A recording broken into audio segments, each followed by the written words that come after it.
வகுப்பு படிக்கிறேன். காமராசர் புகழை கூற வந்திருக்கிறேன்.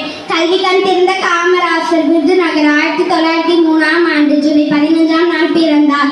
இவரின் பெற்றோர் குமரசாமி சிவகாமி அம்மாள் ஆவார். இவருக்கு பாட்டி பார்வதி அம்மாள் வைத்த பெயர் காமாட்சி. தாயார் சிவகாமி இவரை ராசா என அழைக்க காமராசு என பெயர் நிலைத்தது. இவரின் தங்கை பெயர் நாகம்மாள். காமராசர் தன் பள்ளி படிப்பு சத்திரிய வித்யாசால பள்ளியில் தொடங்கினார். விளையும் பயிர் முறையிலே தெரியும் என்பதற்கு அவர் படிக்கும் பொழுது மிகவும் பொறுமையுடனும் விட்டு கொடுக்கும் மனமுடனும் விளங்கினார். பள்ளி செல்வதிலும் பாடம் படிப்பதிலும் ஆர்வமாக இருந்தார். தன் தந்தையின் மறைவுக்கு பின் பள்ளி படிப்பை தொடர முடியாத நிலை ஏற்பட்டதும் காமராசு தன் மாமாவின் துணிகளில் வேலைக்கு அமர்ந்தார்.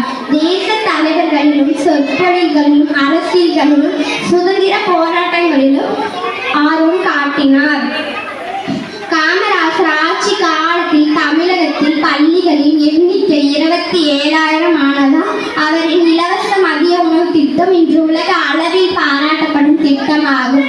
அதன் பலனாக பள்ளிகளின் படிப்போரின் எண்ணிக்கை 37 விழுக்காடாக உயர்ந்தது. சீருடை திட்டத்தால் குழந்தைகள் பலர் பயன்பெற்றார். 1963 அனைவருக்கும் இலவச கல்வி திட்டத்தை அளித்தார்.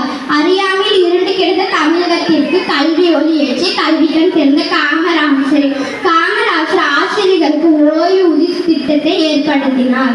அவர் முதலமைச்சராக பதிவு வைத்த காலத்தில் 9 முக்கிய நீர்ப்பாசன திட்டங்கள் நிறைவேற்றப்பட்டன.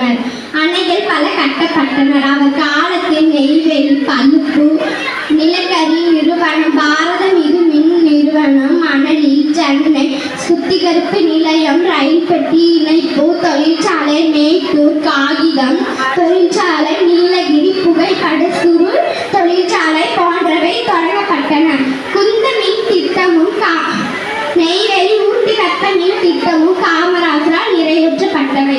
பெருந்தலைவர் கர்மவீர காந்தி அரசர்கள் உருவாக்கப்பட்டவர், ஏழை பங்காளர்கள் என்றெல்லாம் மக்கள்கள் போற்றப்பட்டனர் காமராசர். அவர் 1975 அக்டோபர் 2